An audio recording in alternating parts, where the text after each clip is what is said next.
You're listening to Force Majeure, an actual play Star Wars podcast. My name is Adam and I'm your host, and today's episode will be brought to you after these words from our sponsors. Hello! From the makers of Fond of Droids magazine comes a brand new magazine for you who is not fond of droids but is perhaps fond of something else. Why not try Fans of Chatrafans? For if you are, like me, a fan of the Chatrafan, a HoloNet magazine for people like you who are fans of Chatrafans. Which Chatrafan is your favourite? Which Chatrafan is your least favourite, but also very nice? For answers to these questions and more, why not try Fans of Chatrafans magazine? Fans of Chatrafans magazine, for people like you who are fans of Chatrafans.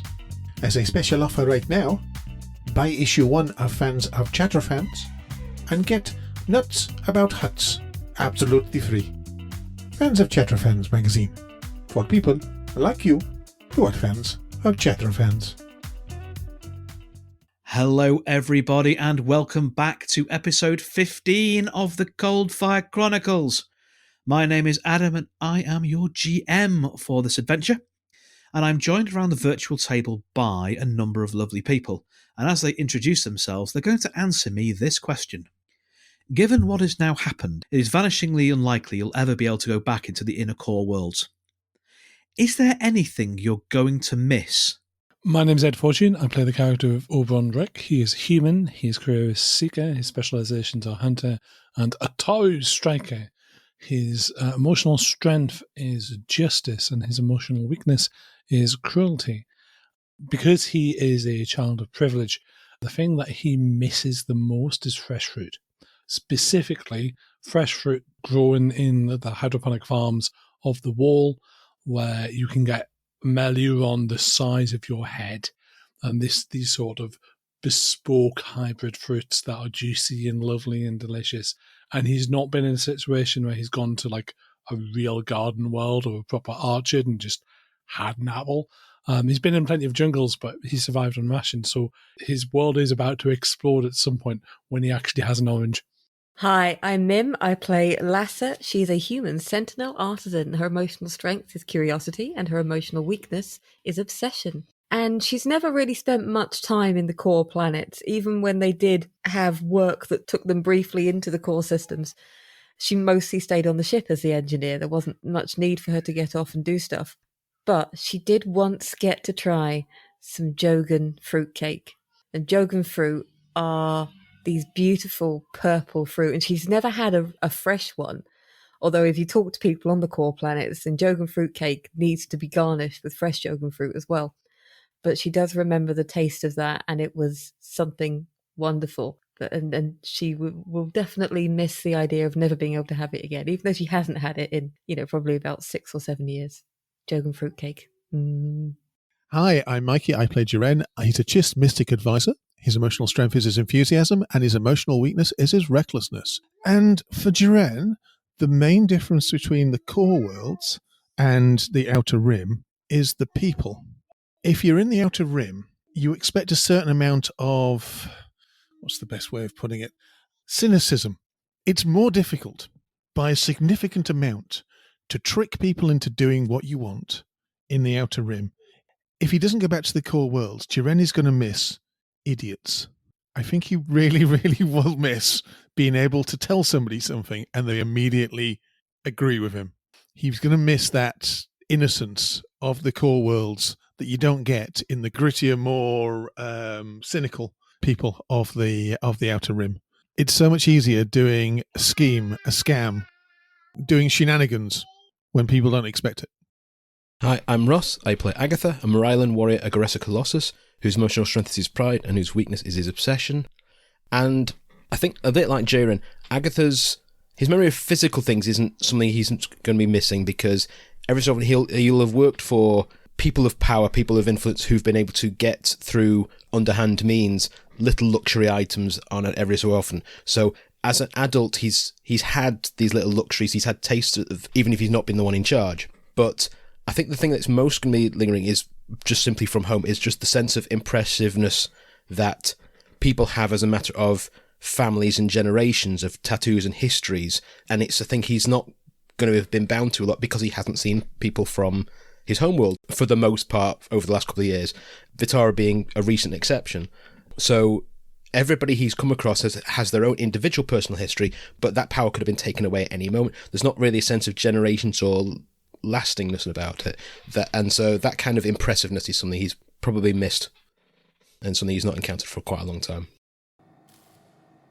Rejoin our heroes at the doorway to Lars Pellor's Scrap and Reclamation Yard, a vast complex wherein there are piles upon piles of ship parts and hull plates and components, where there are broken down speeders and shuttles, where there are partially dismantled escape pods, where there's everything that you could possibly want, gently rusting underneath the blue sun, with countless servitor droids cataloguing, compiling, storing and stockpiling.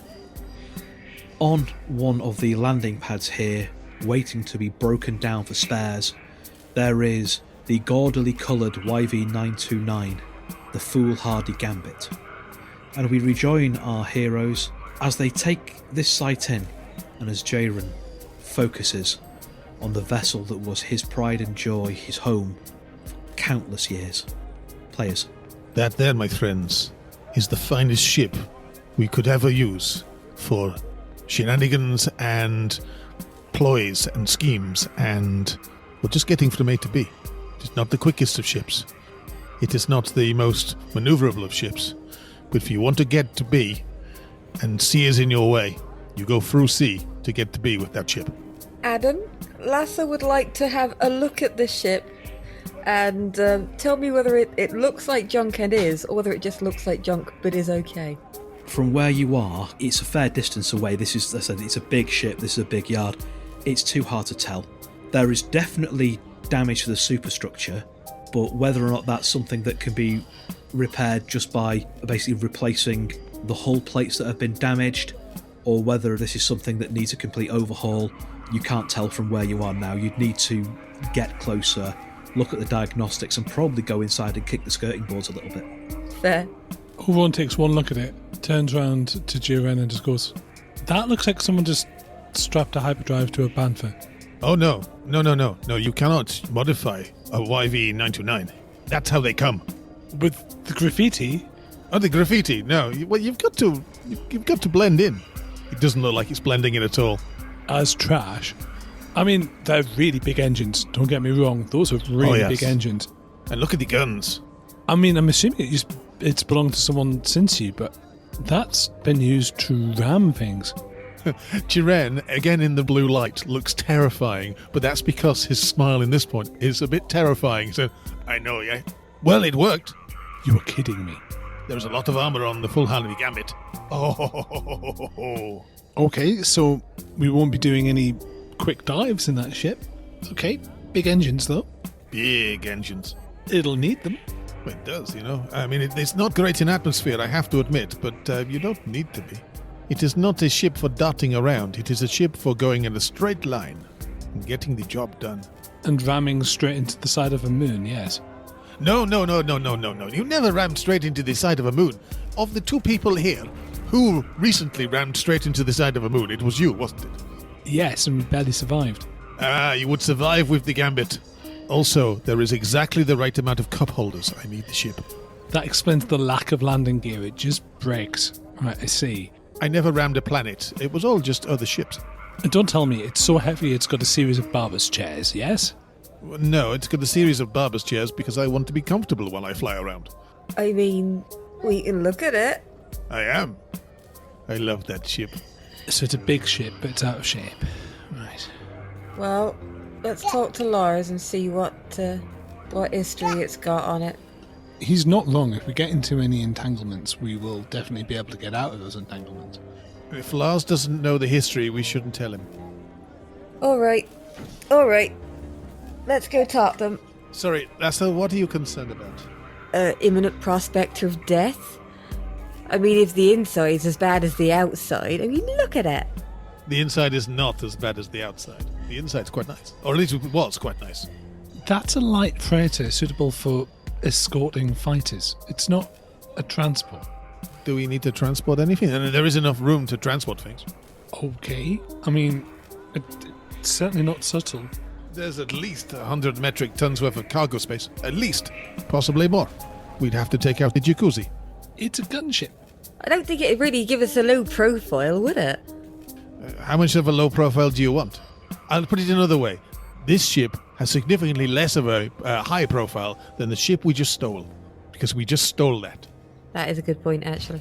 And those are missile launchers. Oh, they are. Look at him. He's like a kid in a toy shop. You can tell he wants it so much. Well, it is mine. I mean, I'm not saying we should take it, because we can't. Was yours. Yes, it has been mine. It is my house, you know. It is where I did all of my best privateering. That's the word. All right. Can you wipe the drool off of your face? And if you can try and not look like your heart's going to break if you don't walk out of there with it, because if Laz sees you like that, they're going to know. They're going to see you coming a mile away and take you for a sucker. It's 1 second. Jiren just stands straight, shakes his head, puts his hand flat above his head, and as he lowers his hand over his face, the grin just disappears. Takes a big breath in and then out. We're not even here to look for a ship. We're here to look for a hyperdrive. It's all fine. So you head into the shipyard. Again, there is a huge ray shield over this place to protect it from various bits of astronomic debris.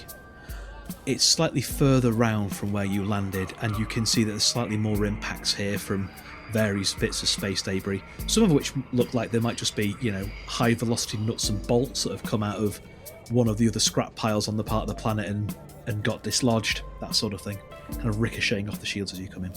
Jiren looks more like a chiss than he ever has. He has a very serious, slightly imperious expression that he is better than people. At the moment, he is really concentrating on not giving away the glee of seeing the Foolhardy Gambit.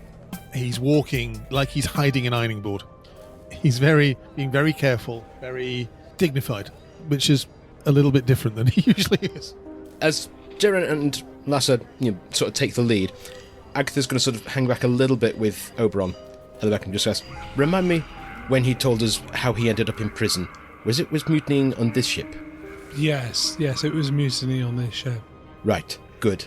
We're going to have to keep an eye on him. He's not very good with his... He's very good with his hands, he's very good with his mouth, but he's not very good at handling himself. You mean you haven't been keeping an eye on him the entire time so far? I mean, I have, but I think we're going to have to work twice as hard now. Right, okay. Let's do that. Let's both watch him at the same time. That's going to help. I don't think anything's going to stop Jiren from being Jiren, but we're just going to have to do our best to keep him alive when it gets into a fight. Are you going to be okay? I'm going to be fine. I could probably do with a little more experience from you at some point. The lightsaber was very, very effective against the droid. It's absolutely lethal, and I've been using all of the tricks that I was taught just to keep it in my hands. I've been using the Force to try and figure out the next thing to do, the right thing to do, and there seems to be a well-trodden path within the living Force I've been drawing on to learn more. I can show you what I've been able to divine and figure out, certainly. Can you show me how to take a punch a bit better, because you seem to just shrug it off? I think the trick is to generally not care that you're getting hit. Just focus on making sure that you hit them no matter what. But yes, we will work together on this. We'll probably need to find something that can at least deflect a blow from this, let's face it, enormous plasma torch. Let's add this to the shopping list. I'm sure Lasso will be very pleased to explore the possibilities here. Good. I need to adjust my armour and my entire clothing, in fact. You do that. I'm going to keep an eye on Jiren.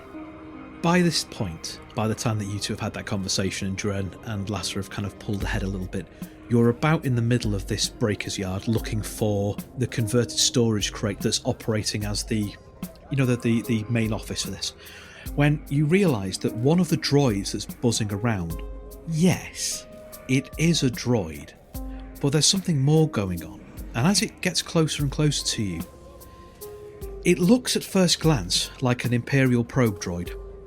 big, scary, domed head, lots of worrying-looking things hanging down at the bottom.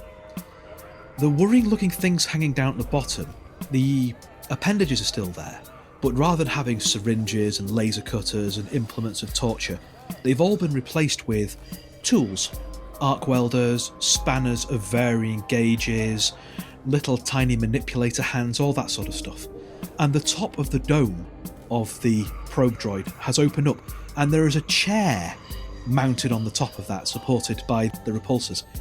And sat in that chair is a very old, kind of wrinkled Alina, wearing a large, bright blue felt hat with a long yellow feather from some undefinable bird, kind of waggling as the droid moves.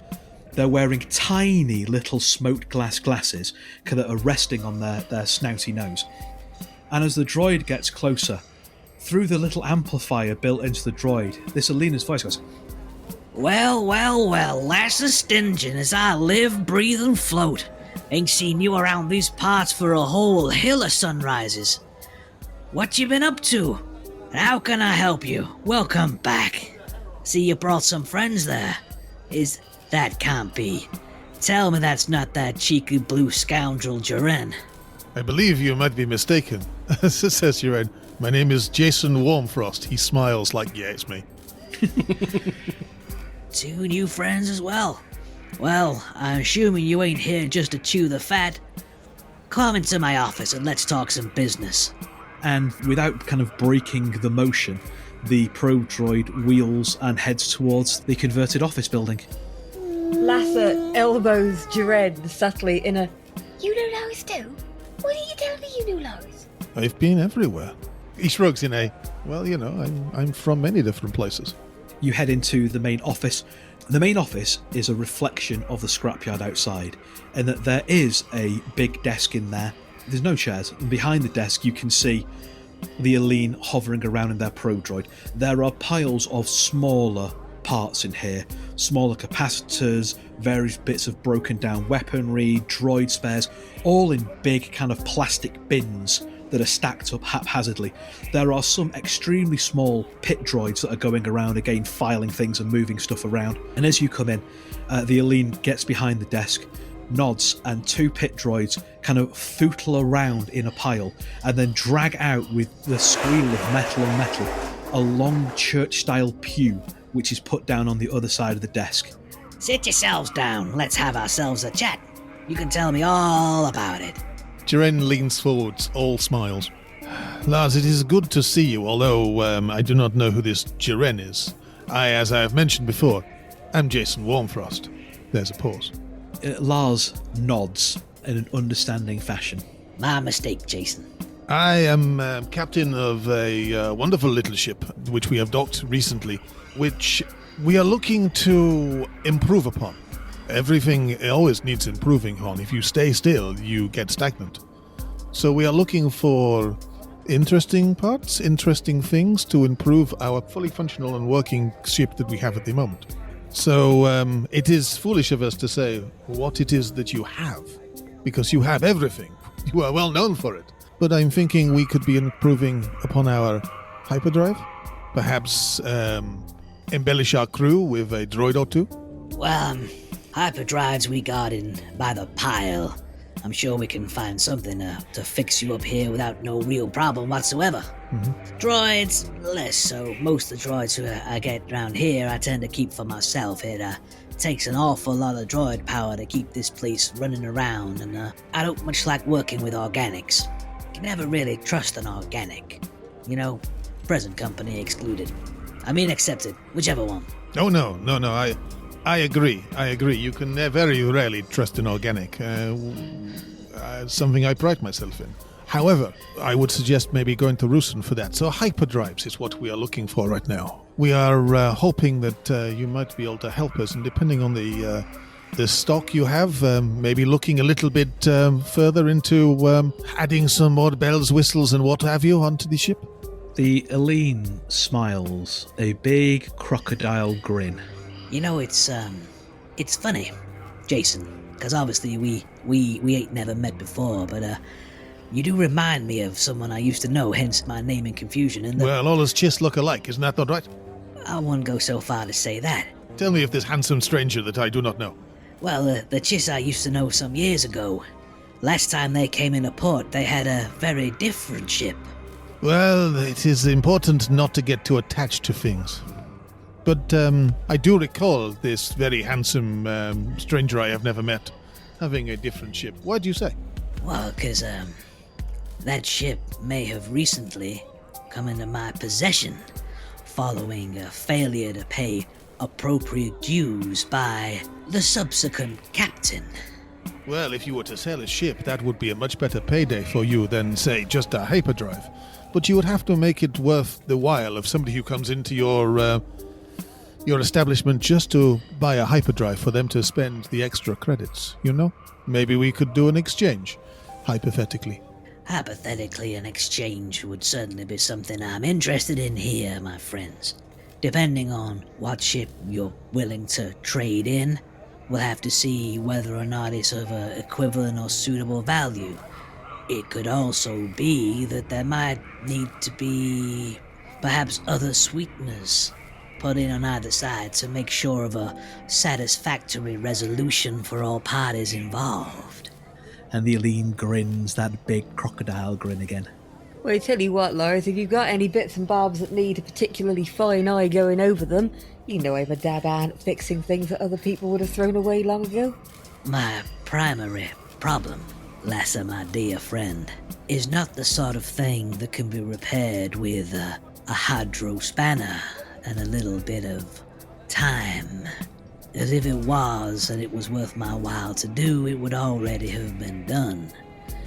The problem I need resolving relates to, conveniently enough, the former captain of the ship I recently came into the acquisition of, who happens to owe me something of a debt, and in furtherance of trying to pay that debt, has been causing a great deal of trouble on this here station.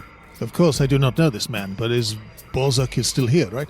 He seems to think that he's landed on a shadow port or some such hive of criminality, as opposed to what this is, which is a place of sanctuary for people who need a break away from the more nefarious aspects of this galaxy we belabor in. He and what's left of the crew, they are making all sorts of enemies. Well, I think after a while, if you have a rambunctious lifestyle, you must realize you are part of a galactic society and must calm yourself, become legitimate. I say, Jason, you should be legitimate. You should try and work within the boundaries of the rules. If this person is causing you problems, then perhaps we could help. Depends on what the ship looks like. Well, why don't we go and take a quick spin round, assuming y'all are happy to come and see the merchandise rather than just go delving through the piles for a hyperdrive. And Lars looks at Lasser at this and cocks his head to one side, and the droid he's hovering on makes a beepy boopy noise. I defer, of course, to your mechanic here. I know that Lasser will know exactly what is needed to get you where you're going. She was trained well. Damn shame about old Dougie. Damn shame. And Lars shakes his head slowly side to side. Like I haven't seen him in years. Not likely to see him anytime soon either. What happened? And Lars kind of lowers his gaze a little bit, looks somber for a few seconds. Damn imps got him. Turns out back in the day he used to do some work for a Jedi fellow.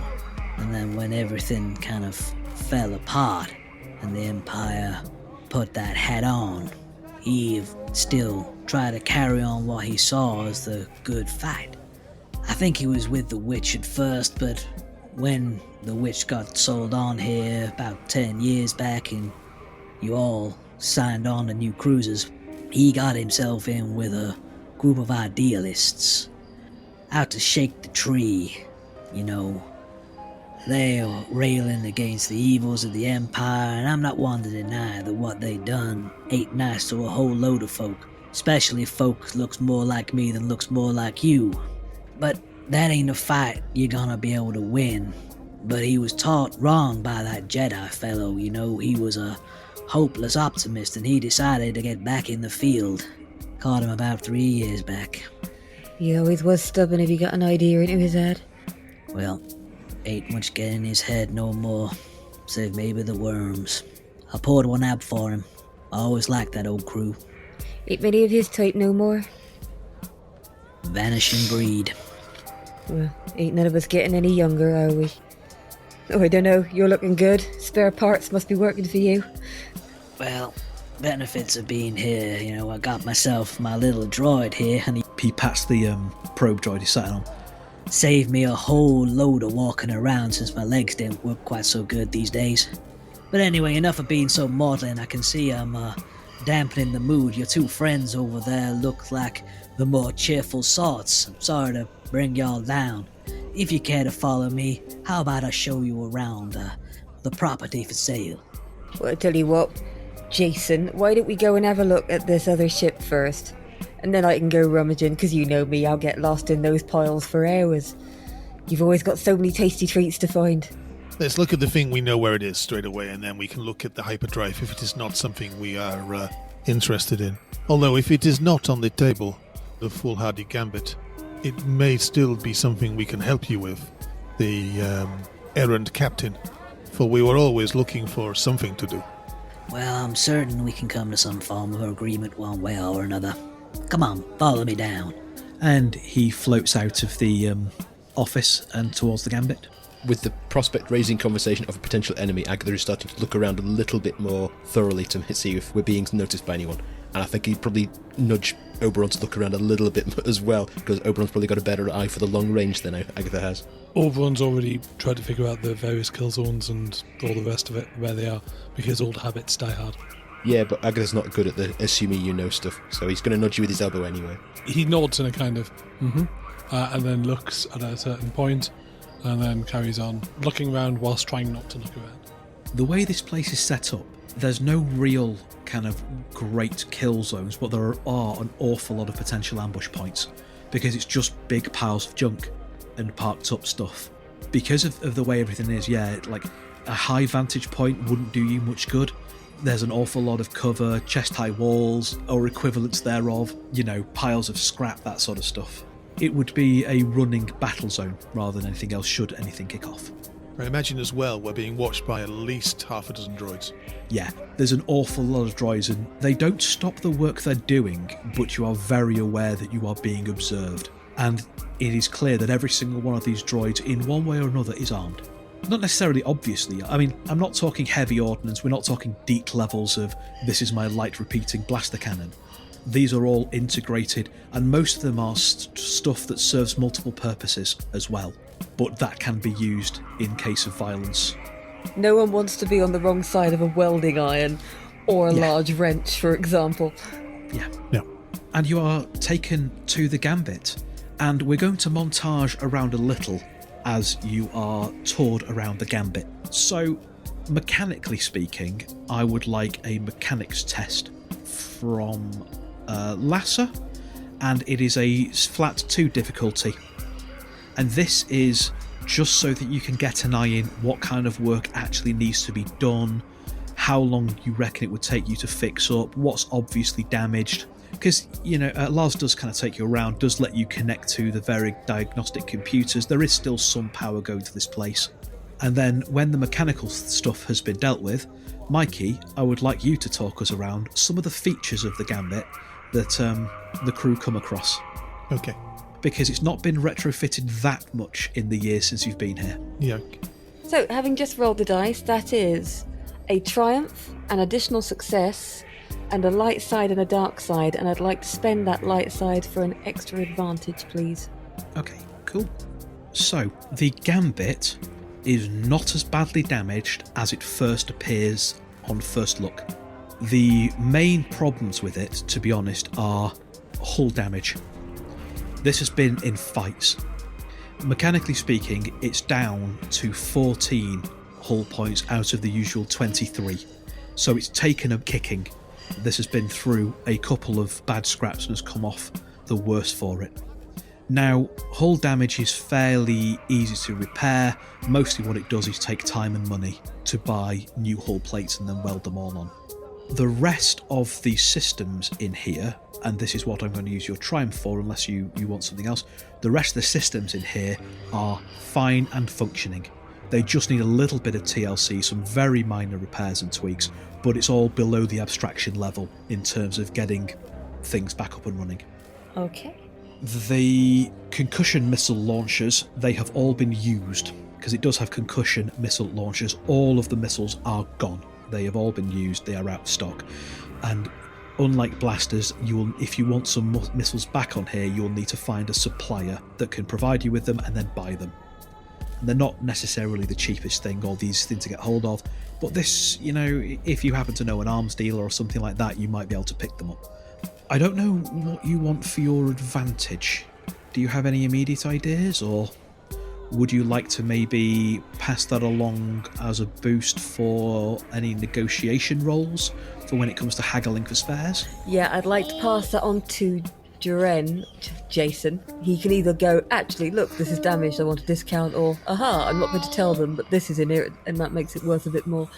So something useful like that.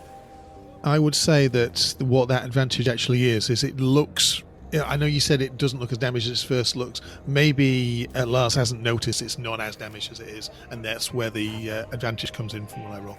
Yeah, that's fine. But yeah, with your keen engineer's eye, yeah, you know that this place isn't... It's structural damage, but mostly inherent systems are alright. They are functional, they just need a little bit of TLC. So, Jiren, would you like to describe a couple of the features of the Gambit which the crew see as they are being toured around by Lars and his droid? One thing that is quite obvious, and it's already been mentioned, is this ship. The outside and the inside are very different. The outside is all functional, it's fairly bashed up, it has been painted with an inch of its life. It looks like a piece of junk.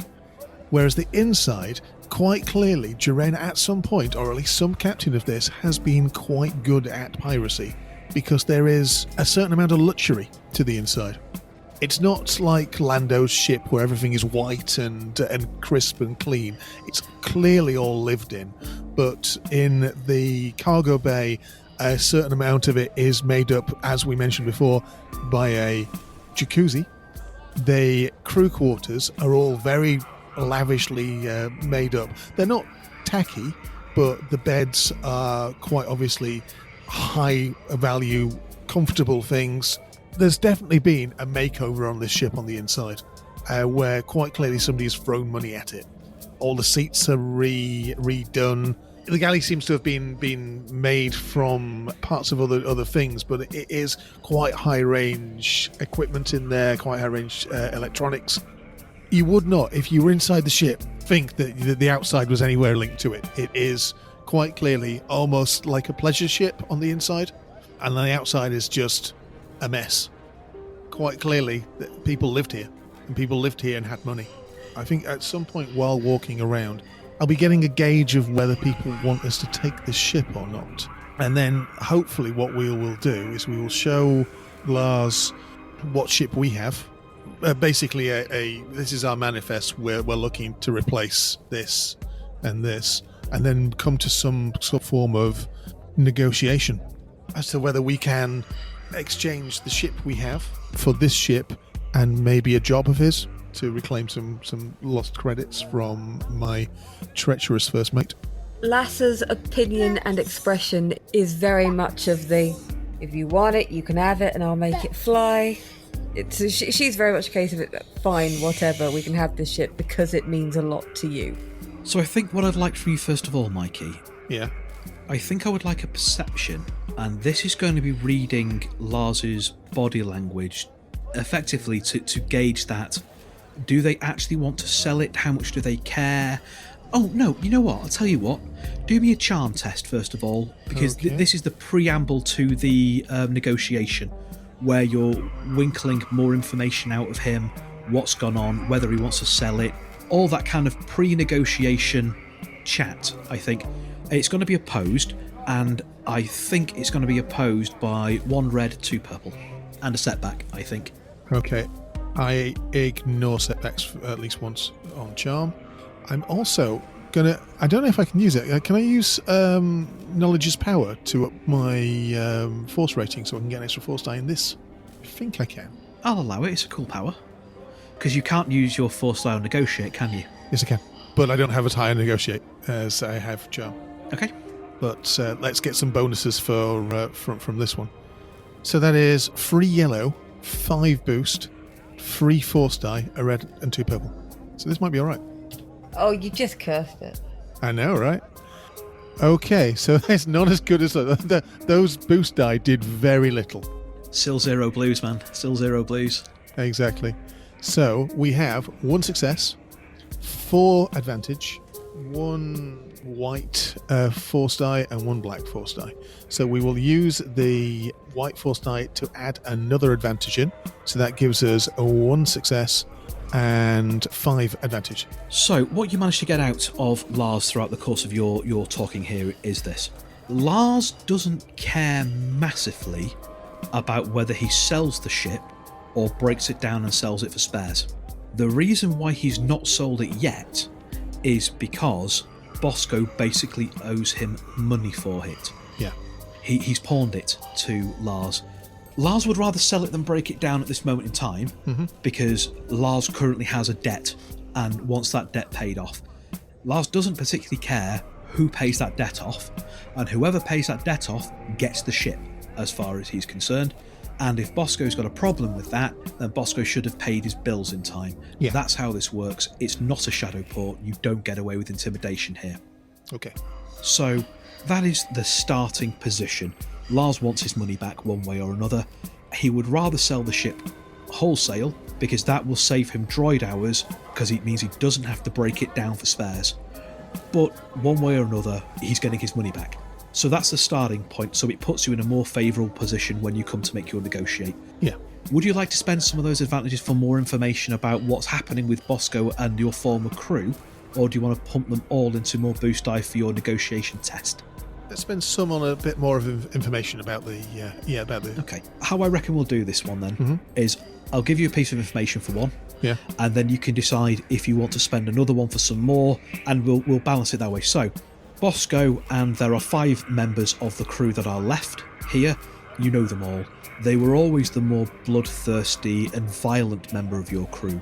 Yeah.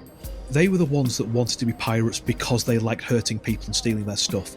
They were Bosco's lieutenants when the mutiny happened, because most of the rest of your crew, they didn't like the fact that you weren't making them a lot of money, but by the same token, they didn't really mind the fact that you weren't out murdering people, and that they were still getting quite a good quality of life out of it all. Yeah. Whereas Bosco and these ones wanted cash.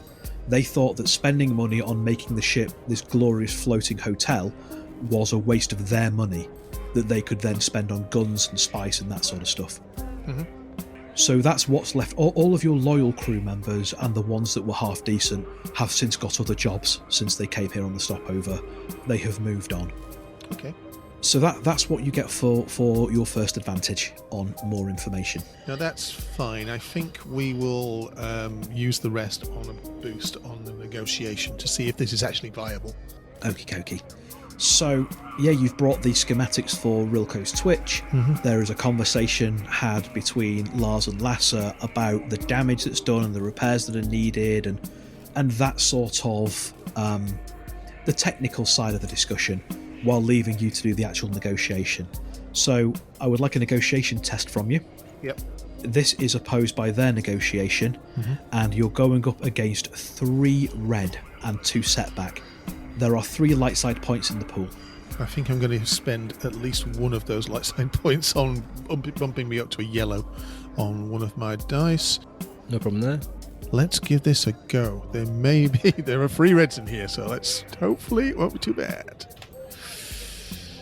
Okay, so no despairs, which is good. We have 2 successes, 1 disadvantage, 1 light side and 1 dark side. I'm going to use that light side to get rid of that disadvantage. Okay. So we are on 2 flat success. After, I imagine, probably 2 or 3 hours of negotiation and discussion while you're touring the Gambit, When you then go back to Lars's office, there are some refreshments put on while you have a chat about, it's... Yeah, it's a slow burn buying something as big as a ship. The agreement that Lars will go to, and it's your choice whether or not you take it or not, is this. Mm-hmm. He will take the Twitch. I need more than that. Yeah. Sorry. That doesn't seem good. What he wants in exchange for the ship is he wants the Twitch in Part X. Yep. He wants Bosco and the remaining members of your crew dealing with, and he wants 10,000 credits on top of that. And in exchange, he will give you standard rates on hull repair plates, which, so you know, it's 4,500 credits worth of repairs needed to get the Gambit spaceworthy again. Mm-hmm. So he'll give you standard rates on the repairs. He will let you use his breaker's yard to make those repairs in, which is fully fitted up for it all, and he will throw in free food and 3 months free supplies. I think that's a good deal, to be honest, because it means I get some closure on going. The only thing I would ask is when he says dealing with, we need him to be clear about how he wants this dealing with. What he wants is for Bosco and his thugs to stop treating this place like a shadow port. So whether that is teaching them a lesson and showing them that that behaviour is not appropriate here, whether that is killing every single one of them and taking their stuff, whether that is knocking them out, putting them on a ship and firing them and getting them off planet that way, intimidating them off world, he doesn't really care. This is still right out in on the fringes of wild space, and there is a certain amount of frontier justice here. What he wants is that problem for the whole port to stop being a problem, because there are what you kind of get throughout the course of negotiation is there are voices in the stopover who are blaming Lars for not giving them their ship back to get off world, and he's like, they owe me money. So let's just say that if they suddenly do stop being a problem, euphemism laden, they end up dead, I don't want that to come back to us. What I think I would like to do is use one of your droids and a loader, and to have that fly out to the other side of the moon and then fly back with less cargo. Basically, I'm saying he needs to get rid of the bodies if we kill them. Yeah, he nods, smiles his big crocodilian grin again. That seems a mutually satisfactory resolution to the problem, should matters go that far. I don't want it to go that far. I don't think that these people deserve to die, but they do deserve to have the opportunity to learn their lesson. Well, when it comes to learning a lesson, I don't know how much you remember of your old first mate, but he's taken to teaching his own lessons. He likes to beat people to death with his bare hands if they won't pay his protection money. What kind of people were you hanging out with, Duran? Jason? Everyone looks like the same people I'm hanging out with now. I do not know who this Chiran was, but I think we have our own lesson, teacher, shall we say. Eh, Agatha? Are you saying this is my heist to plan? Is that what you're saying? You want to plan? No, I'm saying that when we get to my treacherous first mate again, you should punch him so hard his head spins. How many are they? One first mate, 6 others? 6. That seems fair. Okay. The others are what you'd expect. Cowards, mostly. They do what they told because they like hurting folk, and anyone tries to stand up to them, Bosco beats them to death. I'll be honest. Whilst I do not want to kill anybody, Bosco will not come easy. But I imagine the others will be easily persuadable when their leader, their ringleader, is taken down a peg or two. Well then, my friends, it sounds like we have ourselves an accord. Yes. Shall we shake on it? I think so. And I think as Lars holds out his little stubby, lean hand and shakes your hands one by one, I think that's where our camera fades out. And that is where we're ending the episode for this week. Ooh. And before we leave you entirely, this episode's patron is Clem. Clem was enticed over from the Silhouette Zero Discord by the promise of Dungeon Major artwork, and I trust they were not disappointed with what they found. Thank you very much for backing the show, Clem. It's very much appreciated, and we're glad to hear that you're enjoying it.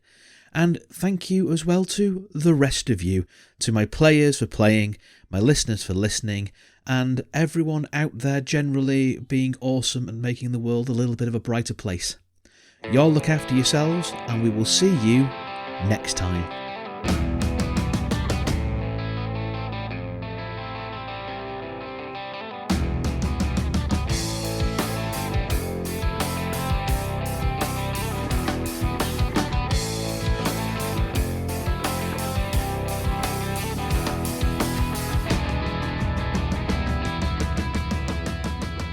Force Majeure is played using the Star Wars Force and Destiny game system by Fantasy Flight Games and Lucas Books. Our intro music for this season is Unholy Night by Kevin MacLeod, and our outro music remains Suburban Outlaw by Forget the Whale, both used with gratitude under the Creative Commons license. If you like the show and want to interact with us, we are on Twitter, we are on Facebook, we are on Instagram, all of which are at Force Majeure Pod, though Twitter is probably where you're going to find us more regularly. If you enjoy what we do and want to support the show, there's 3 ways you can do that. The first is via our Patreon at patreon.com/forcemajeurepod. The second is by buying us a coffee at ko-fi.com/forcemajeurepod. And the third way is by rating and reviewing us on iTunes, Google Play, Stitcher, anywhere where you can find us. We really like reviews. It tells us that we're telling the stories that you want to hear and helps other people find us. Thank you very much for listening. We'll see you next time.